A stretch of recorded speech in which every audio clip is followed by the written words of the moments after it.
Good morning. If everyone could get their coffee and snack and head for our seats, we'll start in just a moment, please.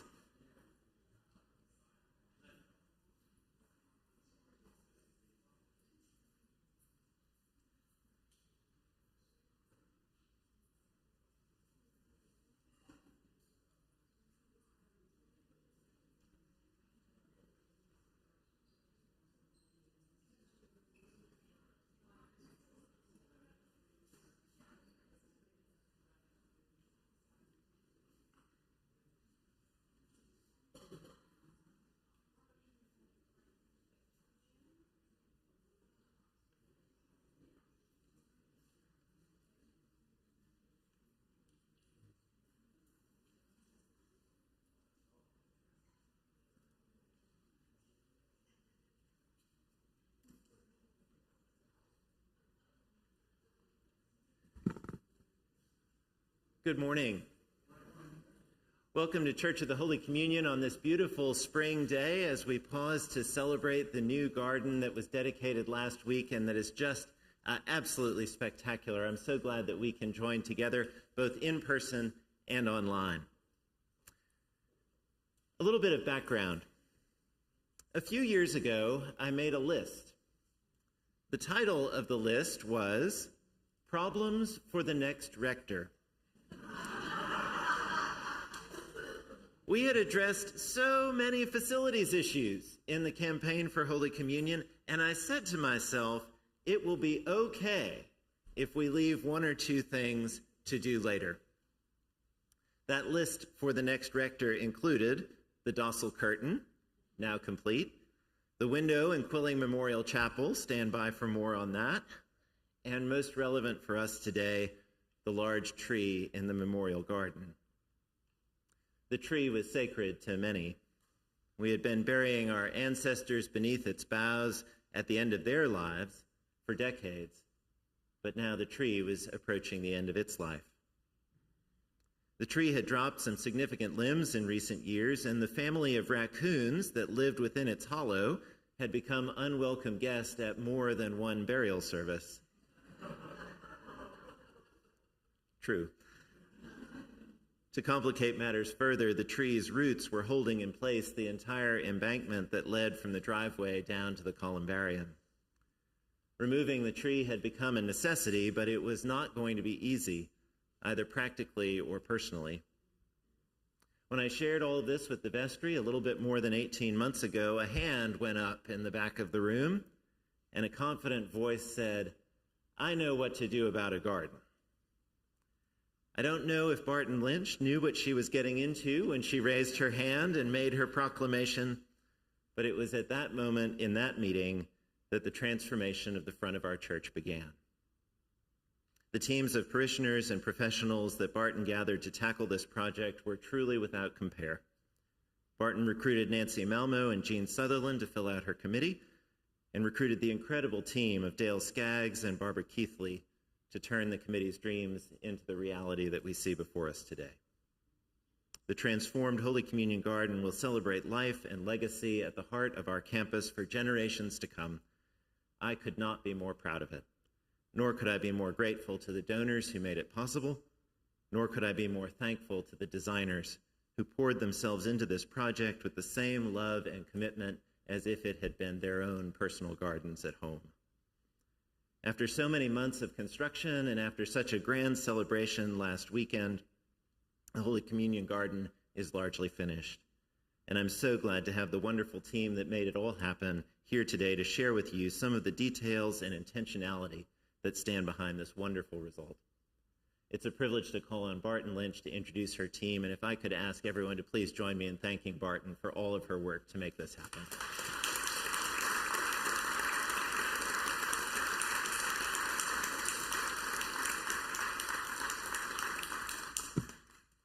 This has been an absolute pleasure and wonderful journey. And when this started, Sandy and I discussed that we didn't just want this to be a columbarium or a burial garden. We wanted this to be a sacred space celebrating birth, life, and rebirth that all our parishioners could enjoy.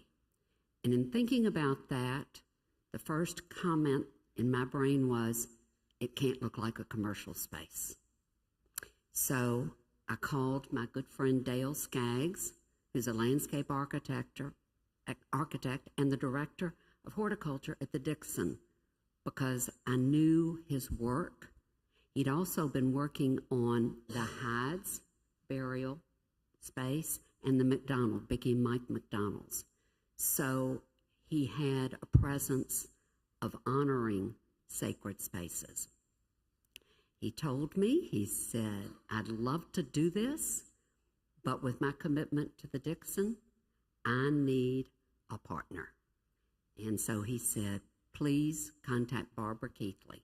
So I said, well, you contact her first and try to talk her into it, and then I'll follow up. So that we did.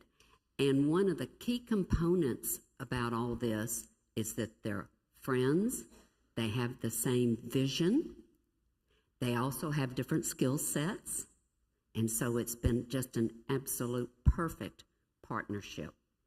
One of the other important things that everybody needs to remember with this is one way we were able to move forward is that the Malmos had established, well, some friends of Don and Alva Malmo had given money for maintenance of the garden, the existing garden. This was in January of 2022.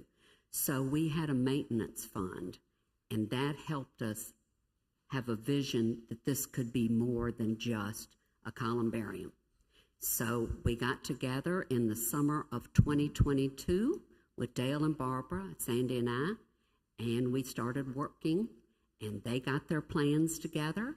They brought them to the vestry, and the vestry passed it. And in 2023, Sandy and I were told to go raise the money. And that's what we did, and we got everything complete by the first part of the summer in 2023. And then we started getting the documents to start the garden, and here we are now. And it is my great, great honor to introduce, this is Barbara Keithley, and this is Dale Skaggs, and Dale's going to give us a wonderful presentation.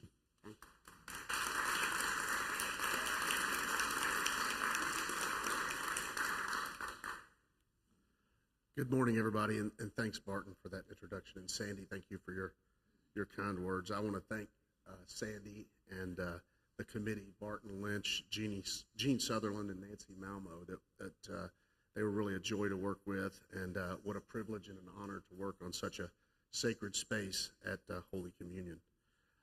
I'd also like to thank the membership of the church for supporting this garden, both financially and just supporting it in general. So today I'm going to talk a little bit about the process, the sort of the plants, the symbolism from concept to built form.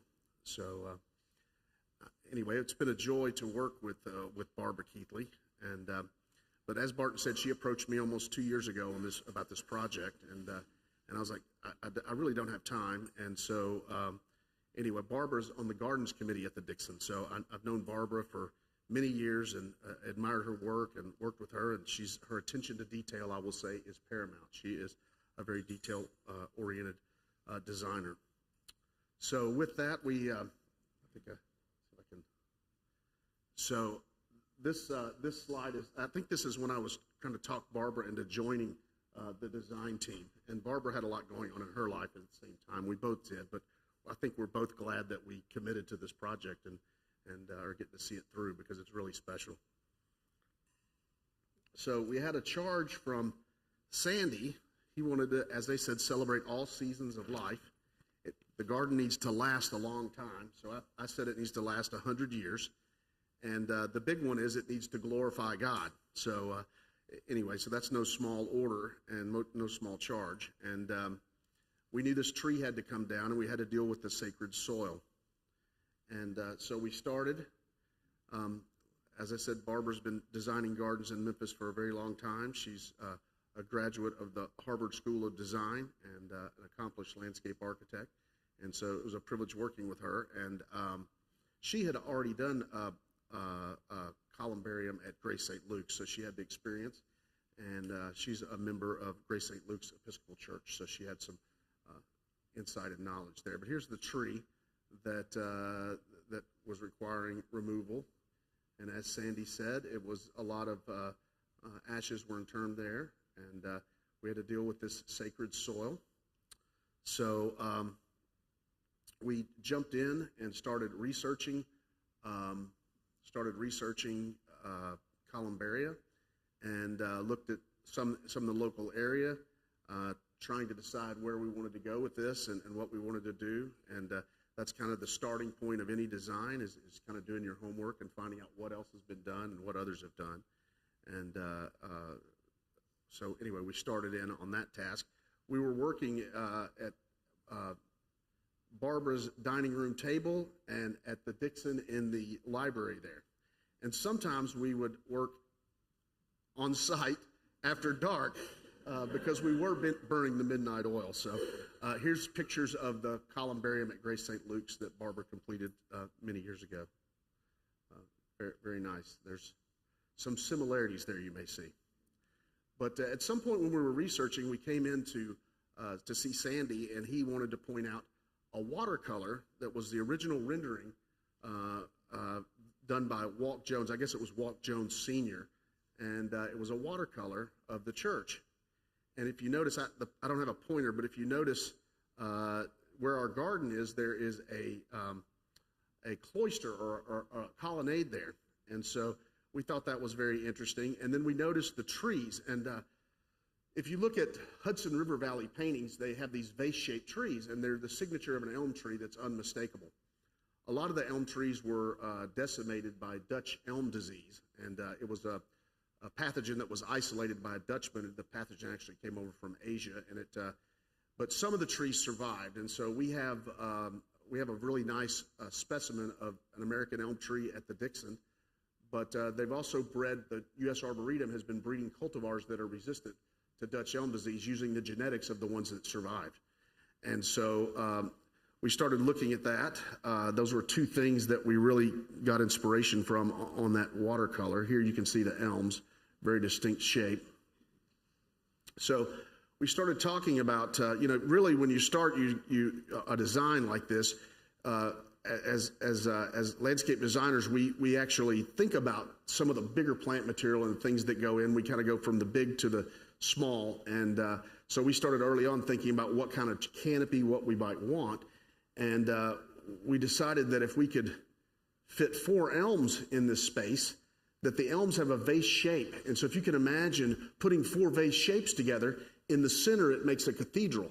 So when the branches meet, and elms are fairly fast growing, so when the branches meet, it'll make a cathedral space inside the columbarium walls. So then looking at, inspired by Barbara's previous design, and she had a connection to get some really nice Nellie R. Stevens tree-formed hollies, and so we sort of worked with that to make this, the holly cloister is what we've dubbed it. So, and so we laid it over and we started looking at different trees, and I like to work in different media. I like to actually put a pen on a piece of paper, and Barbara does as well. And so it was fun rendering some of these things, and we would scan them in and then digitally layer them, which was a little bit different. But I think you get something about that hand character whenever you render something by hand and then you integrate it into a digital drawing. It's not dry and flat, so it's really a nice thing. So we started looking at the columbarium L's that we were.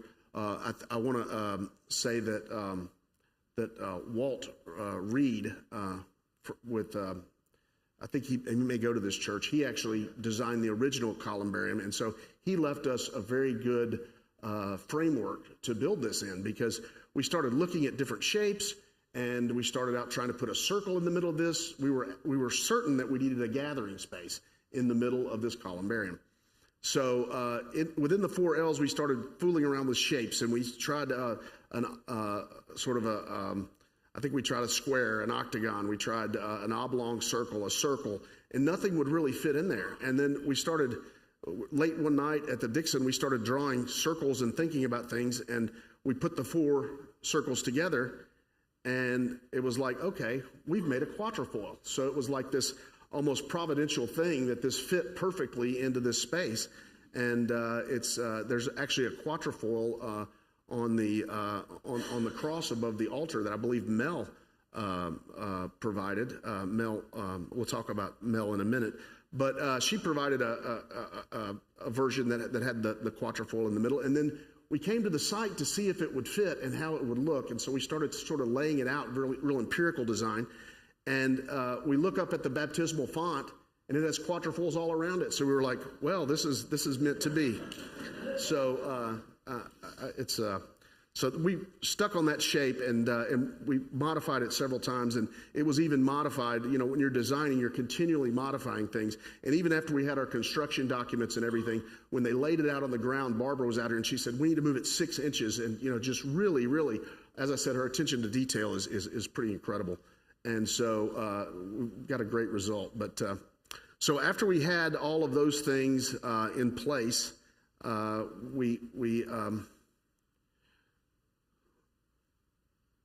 sorry, I'm out of order here, but see, this is the, we talked about the construction documents, but I think you can see here, this is the overall design of the space with the holly cloister, the 4 elms.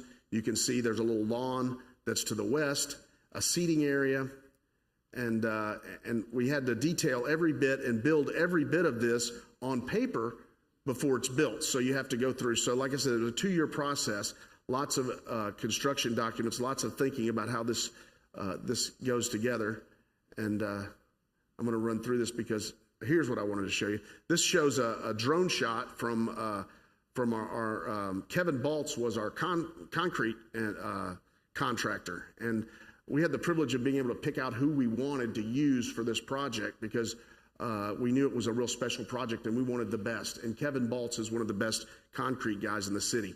And he has a drone, and he set it up in the air to take a shot of this quatrefoil in the middle. And this is the quatrefoil after Barbara had tweaked it just a little bit. But you can see how it fits in the columbarium elms. But we worked a lot more on the design of the space. Here's the one of the sessions at the Dixon.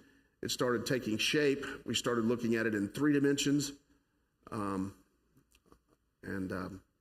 here's the final product. You can see the elm in the lawn over there. That was the elm that we wanted to preserve, and the bench and seating area, which I'll talk about here in just a minute. And then another thing that we were adamant about is accessibility. And I went to school at the University of Oregon, and I had a professor who was all about universal access, which is sort of goes beyond ADA, right? It allows everyone to use the same entrance, that sort of thing. And while the spine of our design is not accessible, you can get inside the columbarium. There's no steps. And so we wanted to grade it less than 5% because then we could eliminate handrails. We ended up adding a courtesy handrail that was not required because we thought some people might appreciate the extra help. But here's grading the site we graded the site to make sure that it was less than 5%. And then we really started looking at the use of the spaces. And we started looking at what is this space been used for in the past? What are our visions for using it in the future? And I think it is truly a celebration of all seasons of life and a great gathering space and that's been utilized. And I was referring to that west garden. Here's a sketch. Barbara made the pathway wider, and she has her little furniture stencil out, making sure that it's big enough so people can gather.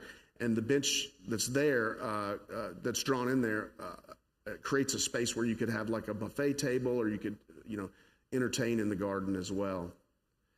And then we thought generally about plants, and we're not in the construction documents yet. We're still in the design phase.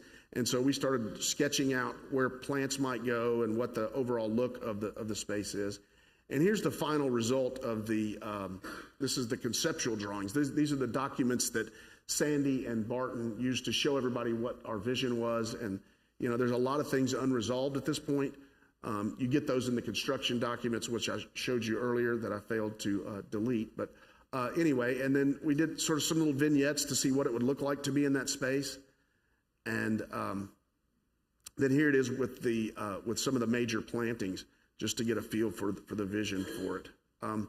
One of the things that we realized when we were grading is that the steps, we wanted this sort of descension into the quatrefoil and then an ascension up to the church. We deliberately carved out the space so that it sloped down to the quatrefoil, and then you rise to go to the church.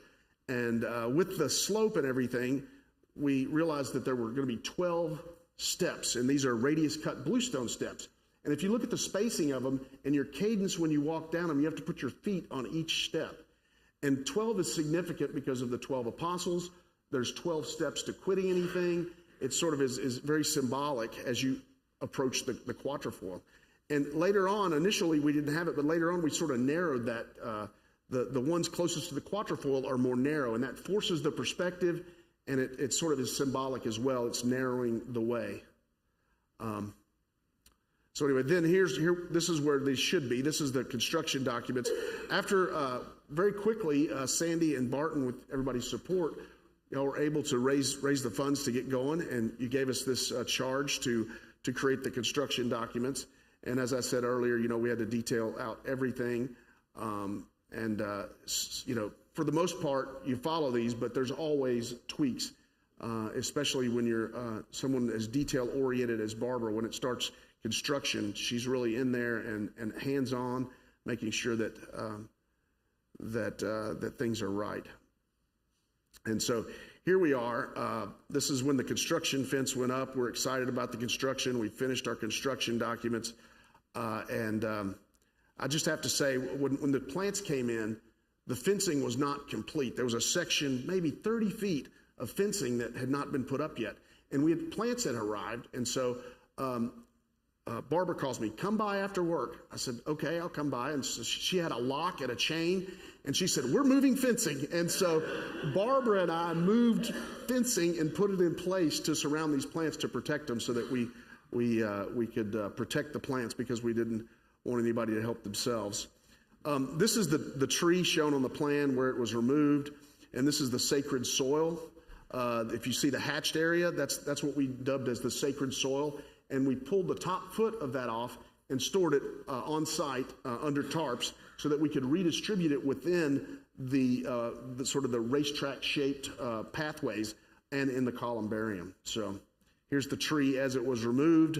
This is the site as it was before construction really started. Kevin Baltz jumped right in, started pouring concrete, and it was really sort of coming together.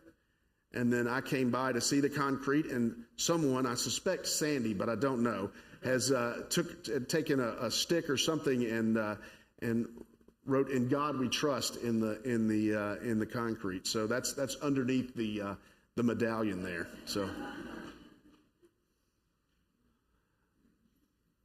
So we were also given a charge for finding a place to find a final resting place for the docile curtain that was replaced.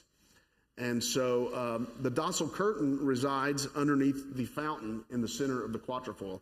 I know it was dear to many people, so we put that in the center of the quatrefoil underneath the construction of the site. He also charged us with sort of an add-on, was a sculpture that had been commissioned by Mel Alborn from California. She's worked with the church a lot and worked with Sandy a lot, and she's a pretty amazing lady. We got the privilege of working with her on this project, and she wanted our input, which is not always typical of an artist, but she seems very agreeable and wants to. But the end result we'll talk about in a second, but it just exceeded everybody's expectations, I think. Here's some shots as it progresses, as the trees start to leaf out. Here we are going in with some of the steps. The radius cut steps are really tricky, and those cheek walls are very tricky. And as Sandy said, the project is just about wrapped up. We have all the bluestone, which we're still waiting on some from Pennsylvania whenever we had the opening, but we still have limestone caps that go on the cheek walls there that you see. And so that's going to be probably the last thing that goes in. The balance of the plants arrived yesterday morning, and I think they're going to be putting them in this week. So, and then the lighting goes in, and I think we're almost to the end of the project, which is really, really nice to see it all come together. And here's some more of the progress. When we started putting in the brick, the brick is in a basket weave pattern, and I think it turned out really, really nice. If you notice the basket weave pattern, when he was laying it out to get the line straight, that even made a cross, so that was kind of a nice little touch when we were seeing the thing come together. We knew we were doing the right thing. So here it is when we're working through the plantings.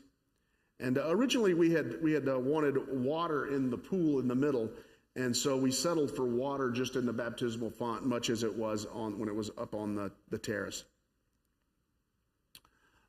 We had a lot of drainage issues and that had to be addressed, and so that kind of goes hand in hand with the grading. And we actually approached Blair Parker, who's a really good grading and drainage expert, to sort of bless our concepts and make sure we had our pipe size right and everything.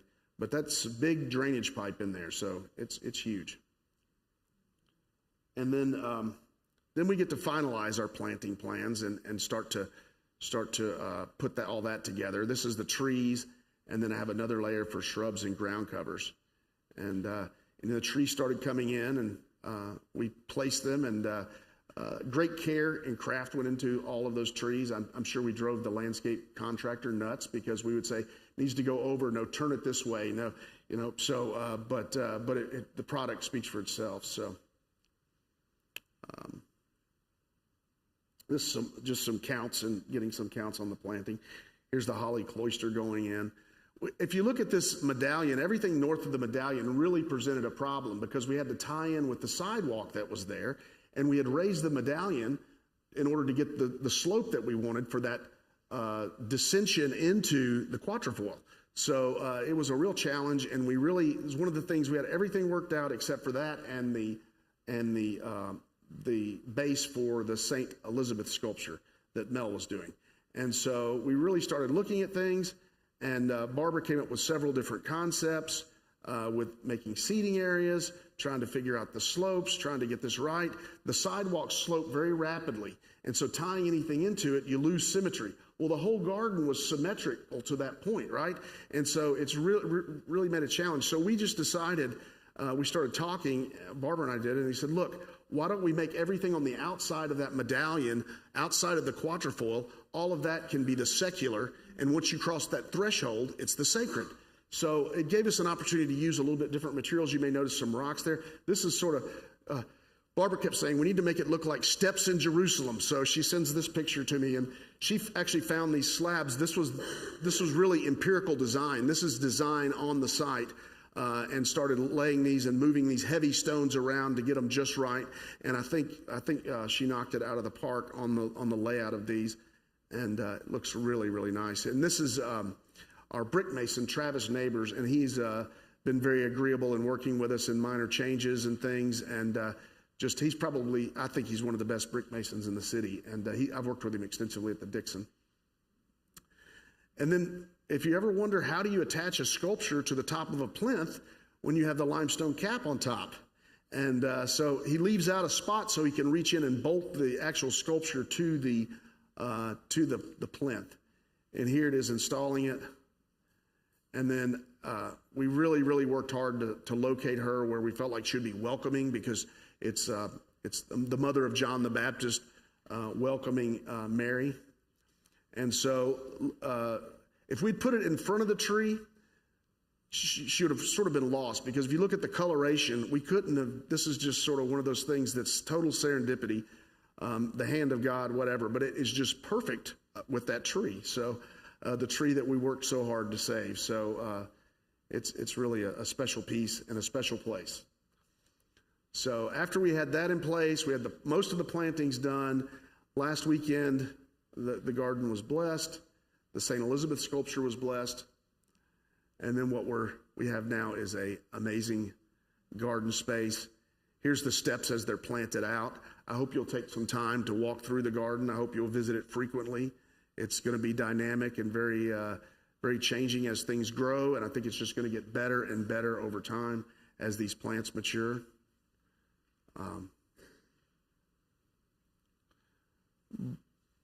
Barbara's a pretty good photographer as well. Another skill set that she came over here yesterday to get some better pictures. But the handrails, it's another example of something that changed on site.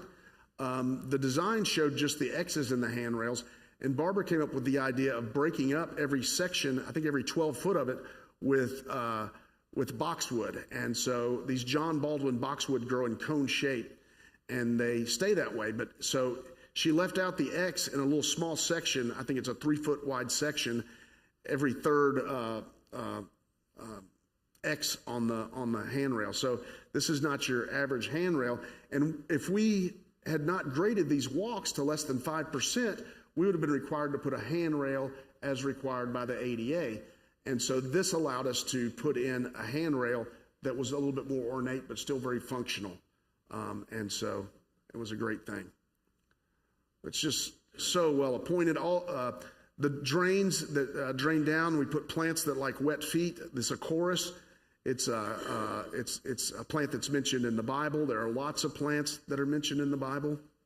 In fact, I have a handout for you that shows plants that are mentioned in the Bible, and then a lot of the plants were just sort of inspired by things like, and some of them turns out we couldn't find, but there is the variegated dogwoods in the middle.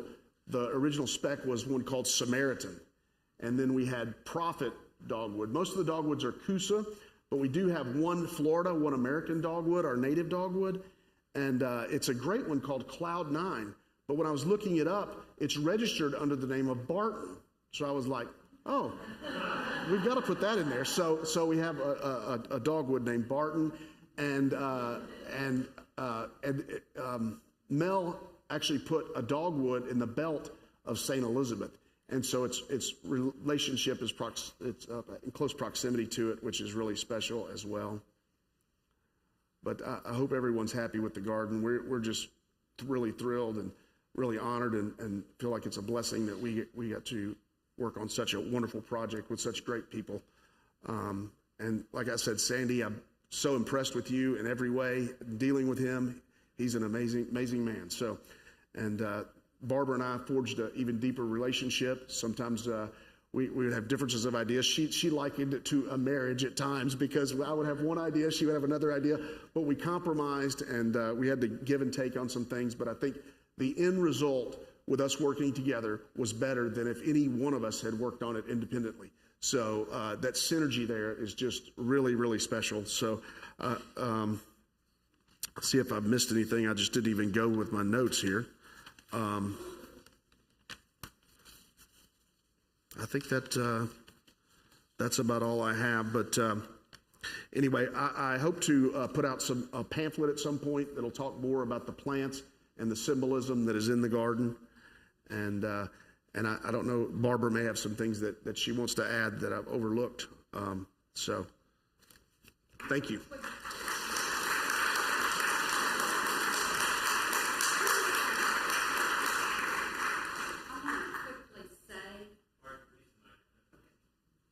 I want to quickly say, look at this plant list, because one of the things that has been so powerful about them and what they have done is all the plants that are in the Bible or have a biblical reference. And it's really, that makes it much more of a valuable space than if it was just the standards.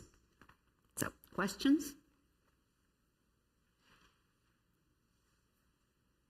If we do have any questions, I'll bring the microphone around so that our friends who are listening online can see and hear the conversation. And Sarah Cowan, as usual, has the live chat in front of her so we can get feedback from those folks in real time. What questions are there? Or feedback, comments? When you say you worked a lot in the evenings, you weren't kidding, because a week ago, last Wednesday night, we had vestry meeting. We looked outside and it was misty rain, and there the two of you were moving shrubs yourself and placing them. So you were getting them all ready to be planted the next day, but you could just see, looking out onto the garden, the love and care that you were putting into it. So thank you so much, because it was such a gift.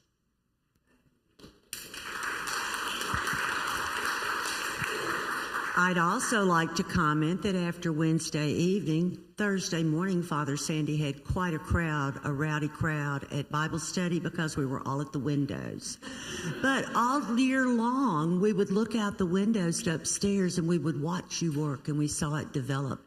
And as Janice said, the last few weeks, you guys were out there in the rain. We looked out. I saw Barbara with a measuring stick and had the guys dragging them around. And they put one down, and they picked it up and they turned it around, and she measured again, and then they put it in the ground.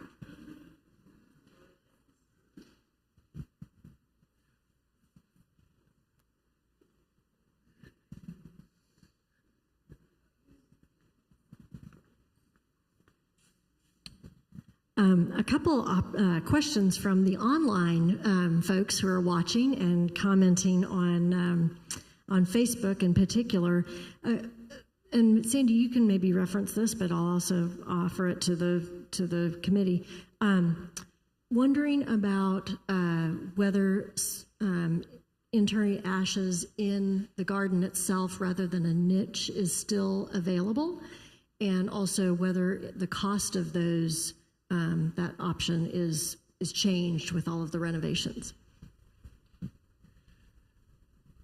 I can speak to the. Actually, I'll do it from up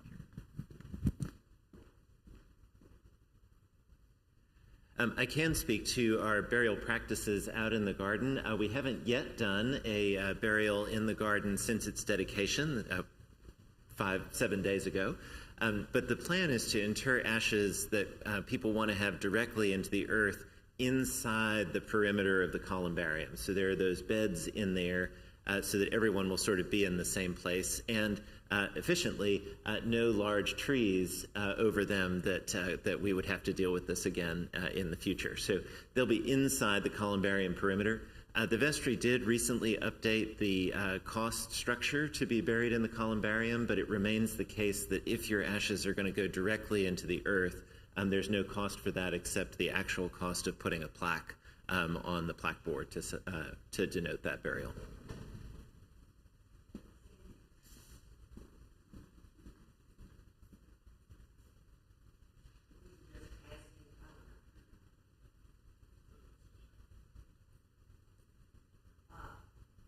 Just asking the soil that was the sacred soil that was kept, it was put around in that same area you're discussing now, so that everyone will know that's where the soil went.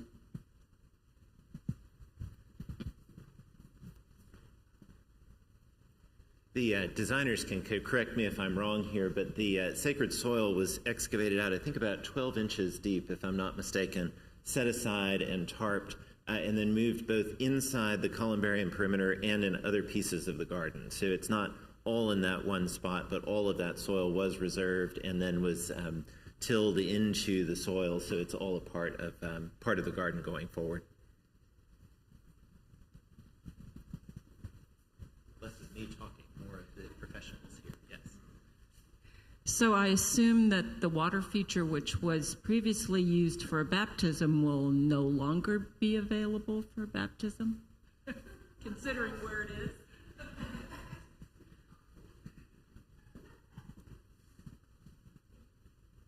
Lori, do you doubt my ability to get somebody baptized? When we were talking about it being a pool of water, that came up, and I think it was Dale's suggestion that we would build an acrylic box so that I could walk upon the water to go out to the baptismal font. I do believe that a stepping stone or two would do us just fine, and that nothing will stand in the way of people being baptized at Church of the Holy Communion. Other question. I saw Tim's hand.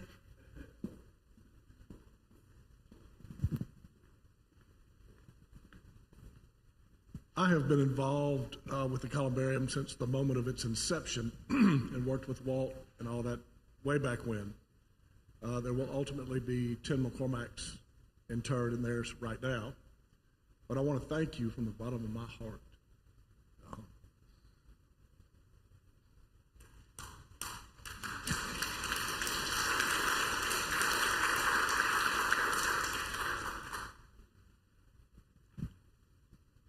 It's beyond what I expected, and I thank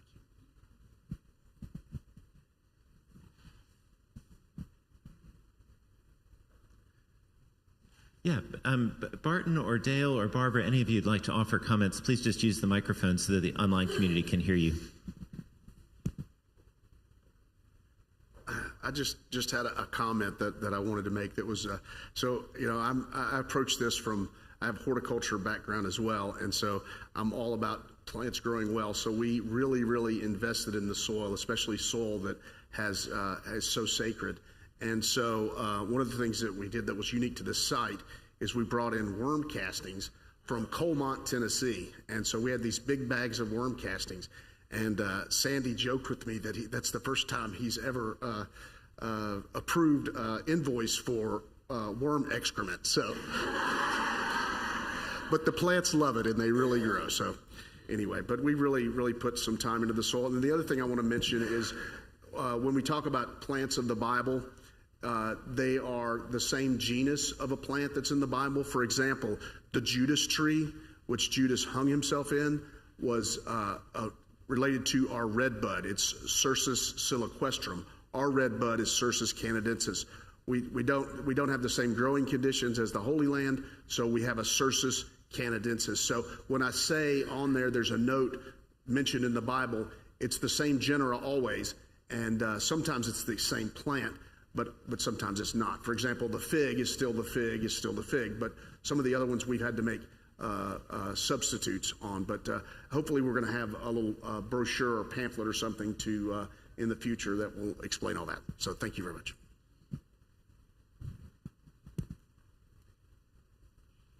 We are going to have a company we're hiring instead of our blow and go.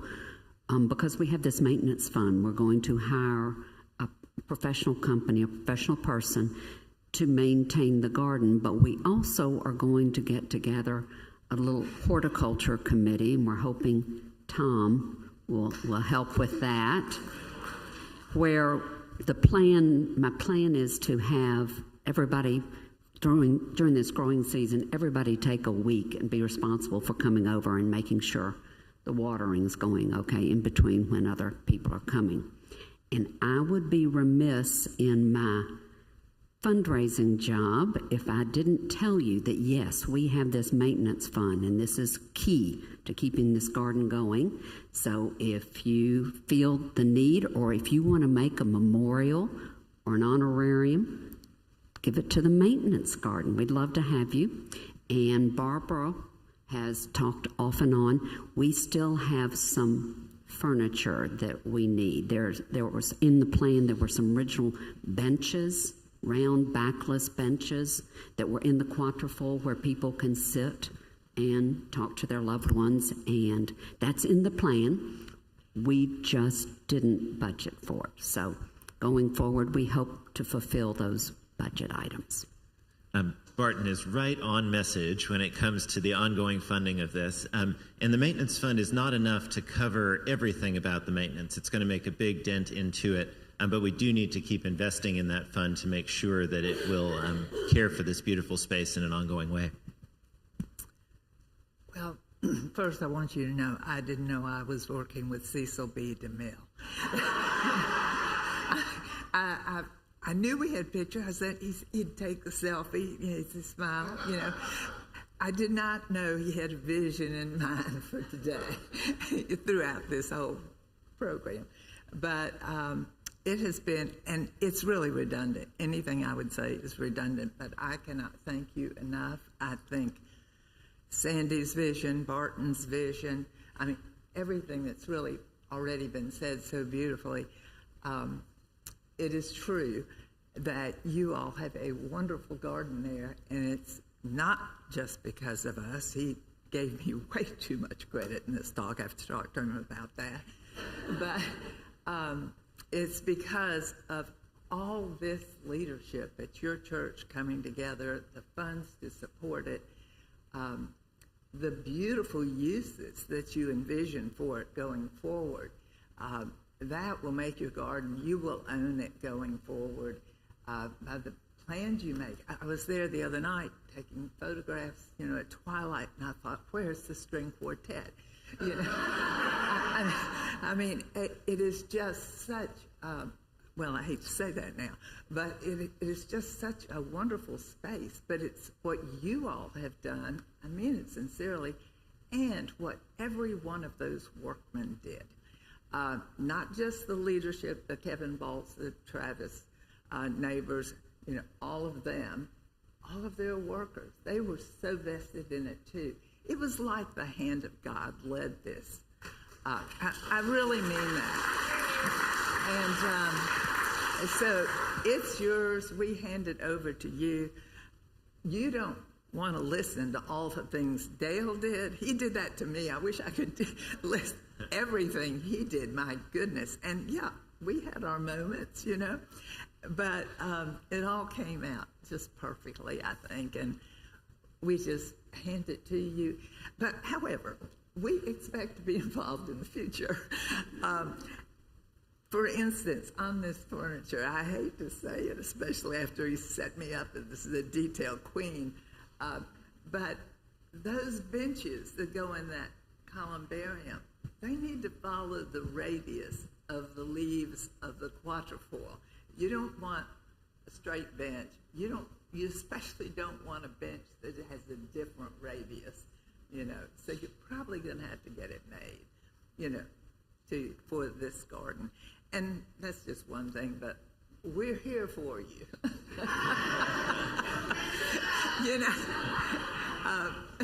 I'm not really thinking about changing my letter, but...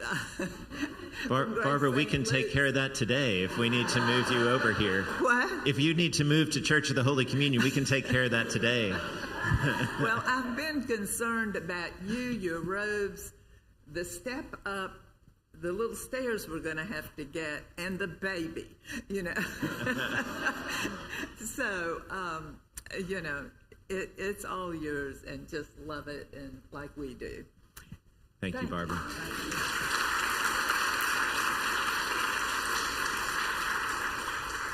We have one more question on the floor, and then actually I have time for one more, and then I'll wrap us up. Bill. So this is kind of a mundane question, but I've heard some concern expressed with all the stone surfaces. When they get wet, they can be slippery. I'm getting into the age category where this is a problem for a lot of us. And I wonder if that's something that has been considered or addressed in some way that's would not be a hazard. The slipperiness of the stones once it gets wet. And if you could respond up there, that would be perfect.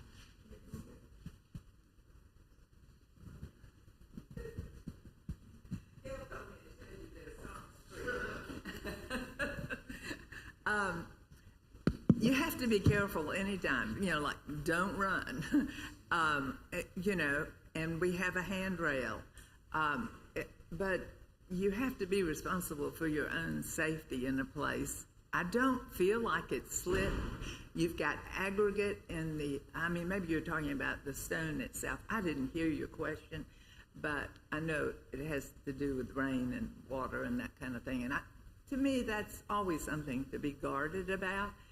But the stone is thermal treated, even, on the tops, but then the edges, when they get cut, they're thermal treated too, so that the sides match the top.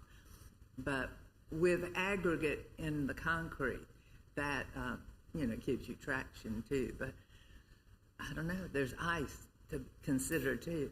But one thing that I think is so nice and important about this, I was thinking about it in the middle of the night actually, is you could have a tricycle brigade or a wheelchair, brigade, so to speak. You can go everywhere in that garden up to the central terrace, the main door, out to the west end, everywhere you have access. I mean, you can't go, of course, down the steps, but I was thinking about an Easter parade with tricycles would be really cute.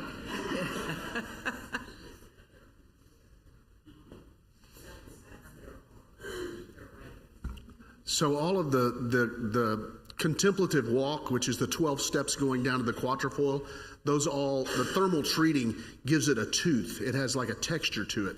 Whenever you treat the thermal, it makes the rock harder, last longer, and it's water can't penetrate it, but it also gives it a tooth to make it a good walking surface. So all of the steps going up to the terrace and the contemplative walk, they all have a tooth to them.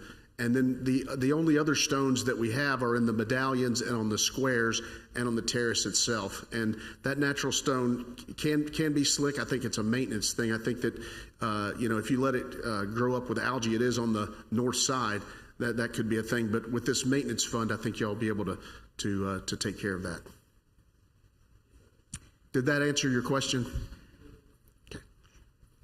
I would like to say that our son is buried in the columbarium out there, and I'm very touched by all of your thoughtfulness and care, and I can really feel your heart and your spirit that you poured into this project when you don't have a dog in the hunt, so to speak.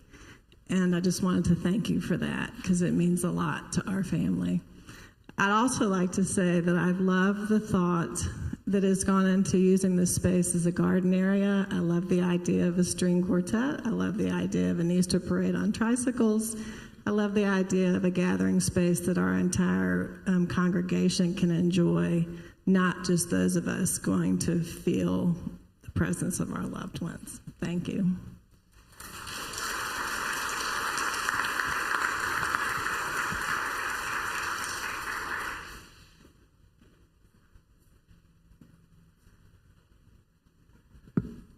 I want to speak to just a couple of items that were brought up before we adjourn. And the first, just following on Lisa's beautiful and heartfelt comment.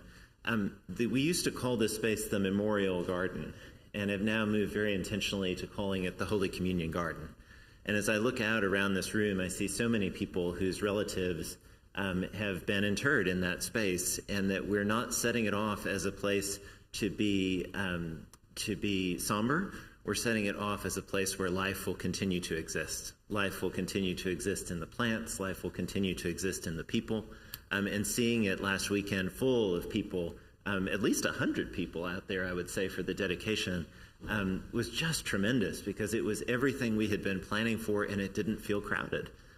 Even in that space that before, when we would put folding chairs and such out, it did feel crowded. So I'm just so pleased with it.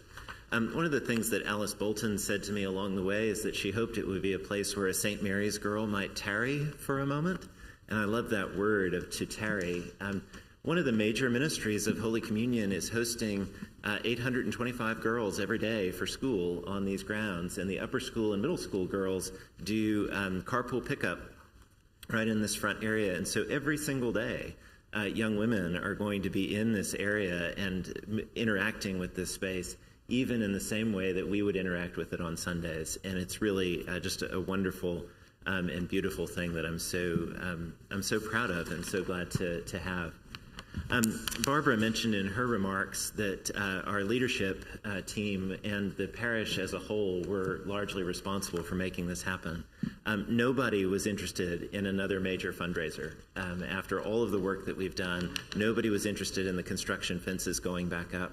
But one of the things that I think Barton said actually at her last meeting as a member of the vestry, we're sort of looking back on the year just past, and she said, Sandy, one of the things about this church is that when we have a problem, we name it, we talk through the solutions, we make a decision, and we act on it. And that's just a very good description of Holy Communion. And every single family that we went to and said, we need you to consider supporting this project, we went to it with that mentality. Here's the situation. Here's what we need to do. Here's the plan. It's going to be excellent. Everything we touch, we do to the highest quality. We don't leave things undone. We don't leave things on the list for our successors to do. We've got to do it fully, and we need your support to do it. And almost to a person, that support was there. And I'm just so grateful to this congregation, which continues to give, continues to invest, and continues to make sure that we leave this church as a firm beacon of the love of God forever. And that has been the mission of all the work that we've done for the last 10 years. Whatever is ahead for the Church of the Holy Communion is going to be here. Church of the Holy Communion is going to be ready, and we're not leaving things undone for people down the line to do. So this was yet another project. The tower was yet another project, and we rose to the challenge, and I just could not be more grateful to Church of the Holy Communion or to our leadership, who just doesn't back down from things but takes them on directly. So I am grateful to each one of you. I do want to go on record saying I did not graffiti the concrete, which makes it even more special that one of the work people who actually knew that you can write on concrete without disrupting what goes on top of it, which I did not know, that one of the work people wrote "In God We Trust" and put a big cross under that medallion at the north end of the garden. Which again makes it all the more tender. And on Barbara's good suggestion, we're going to have a social event for the work people who worked on the garden as soon as we get all the last trades through and get everything buttoned up. Barbara, Dale, thank you so much for untold hours, untold love, untold effort. Barton, thank you for raising your hand at that vestry meeting and then rolling up your sleeves to make this all happen. Nancy and Jean, thank you for being the people along the way to help represent the congregation and say this is where we need to go. And thank you all for being supporters and encouragers of all of this. I'm so grateful. It's a great time to be at Holy Communion. Thank you all so much.